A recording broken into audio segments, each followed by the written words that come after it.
Class పిల్లలు unit ఎక్సర్సైజ్లో 3 చూడండమ్మా. Simplify the following using laws of exponents. ఫస్ట్ది ఈ 3లో మనకి ఎన్ని ఉన్నాయి? 5 వరకు ఉన్నాయి. ఇవన్నీ మనం చేసినవి 8.1 8.2 8.3లో మనం ఇవన్నీ చేసిన లెక్కలే. చూడండి, ఫస్ట్ చూడండి. a to the power of 4 into a to the power of 10 solution. a to the power of 4 into a to the power of 10 we know a to the power of m into a to the power of n is equal to a to the power of m plus n is equal to a to the power of m అంటే ఏంటమ్మా 4, n అంటే 10, a to the power of 4 plus 10.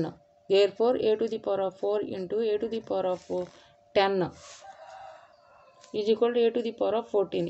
ఈ రెండింటిని మనం edition చేసాం. Edition చేస్తే ఎంత వచ్చింది? 14 వచ్చింది. ఆన్సర్ అంతా A to the power of 14. ఈ ఫస్ట్ లెక్క అయిపోయింది. సెకండ్ లెక్క ఈ మనం చేసాం ఫస్ట్లోనే. 18 to the power of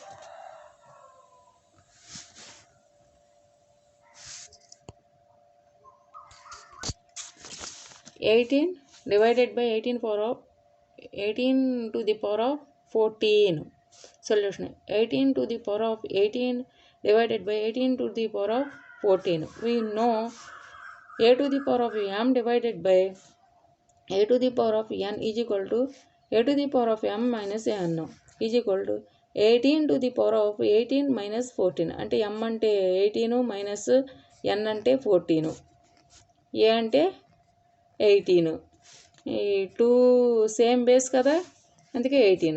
therefore 18 to the power of 18 divided by 18 to the power of 14 is equal to 18 to the power of 4.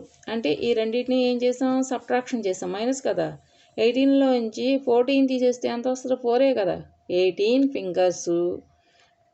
ఇప్పుడు 1 ఉంది కదా, 1 అంటే టెన్స్ స్థానంలో ఉంది. 10 పోతే ఇంకా 8 4 మిగులుతుంది. 8లోంచి 4 తీస్తే 4, అంతే కదా.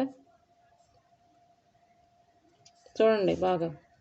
18 to the power of 4 answer ఏంటి? 18 టు ది పవర్ ఆఫ్ 4. అర్థమైందమ్మా? ఈ లెక్కలు మనం ఫస్ట్లోనే చేసాం, చూసుకోండి. యూనిటీ ఎక్సర్సైజ్ మళ్ళీ సబ్స్క్రైబ్ చేస్తే మీకు కింద వస్తాయి.